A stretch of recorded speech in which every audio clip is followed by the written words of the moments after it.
गांव के बाहर एक पुरानी हवेली थी जिसे लोग अंधेरी हवेली के नाम से जानते थे। वहां जाने की हिम्मत कोई नहीं करता था। कहा जाता था कि जो भी उस हवेली में गया वो कभी वापस नहीं आया। इस हवेली से जुड़ी कई डरावनी कहानियां थीं। कोई कहता कि वहां आत्माएं भटकती है, तो कोई कहता कि वहां कोई खून के प्यासा राक्षस रहता है। पर किसी को भी सच्चाई का पता नहीं था। राजू, जो एक पत्रकार था, अपने दोस्तों अमित और सुरेश के साथ गांव आया था। वे लोग डरावनी कहानियां लिखने के शौकीन थे और सुनते ही अंधेरी हवेली की ओर आकर्षित हो गए। गांव वालों ने उन्हें बहुत समझाया, मगर वे मानने को तैयार नहीं थे। उन्होंने तय किया कि वे उस हवेली के अंदर जाकर रहस्य का पर्दाफाश करेंगे। रात के समय तीनों ने टॉर्च और कैमरे लेकर हवेली में प्रवेश किया। हवेली की दीवारों पर काई जमी थी, जगह जगह मकड़ी के जाले लटके थे और हवा में सड़ांध भरी थी। जैसे ही उन्होंने अंदर कदम रखा, दरवाजा अपने आप बंद हो गया। तीनों ने टॉर्च जलाकर इधर उधर देखा। हवेली में पुराने जमाने के फर्नीचर थे जो सड़ चुके थे। अचानक सुरेश को ऐसा लगा कि कोई उसके पीछे खड़ा है। उसने तुरंत पलटकर देखा, मगर वहां कोई नहीं था। तभी राजू को एक पुराना चित्र मिला जिसमें एक आदमी, एक औरत और एक बच्ची की तस्वीर थी। ये लोग कौन है? अमित ने तस्वीर को गौर से देखते हुए पूछा।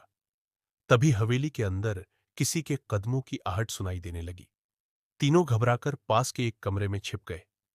कमरे के अंदर एक पुरानी अलमारी थी जिसमें खून से सने कपड़े रखे थे। अचानक अलमारी के अंदर से एक डरावनी हंसी गूंजने लगी। तीनों ने भागने की कोशिश की, मगर दरवाजा बंद हो गया। कमरे में एक खिड़की थी जिससे हल्की चांदनी अंदर आ रही थी। तभी एक सफेद साया उनके सामने प्रकट हुआ। उसकी आंखें लाल थी और वह हवा में तैर रहा था।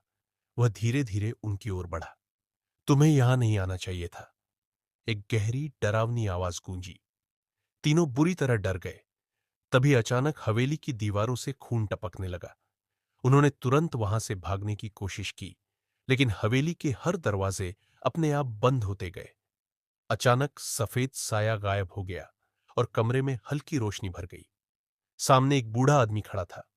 उसने बताया कि यह हवेली एक जमींदार की थी जो बहुत क्रूर था। पत्नी और बेटी को मारकर इसी हवेली में दफना दिया था। उनकी आत्माएं अब भी यहां भटक रही थी और जो भी हवेली में आता उसे मार देती थी। तो हमें यहां से निकलने के लिए क्या करना होगा? अमित ने डरते हुए पूछा। तुम्हें इन आत्माओं की शांति के लिए पूजा करनी होगी, बूढ़े ने कहा। राजू, अमित और सुरेश ने जल्दी से पूजा की तैयारी की। जैसे ही उन्होंने मंत्र पढ़ने शुरू किए, हवेली की दीवारें कांपने लगी। हवाओं में चीखें गूंजने लगी।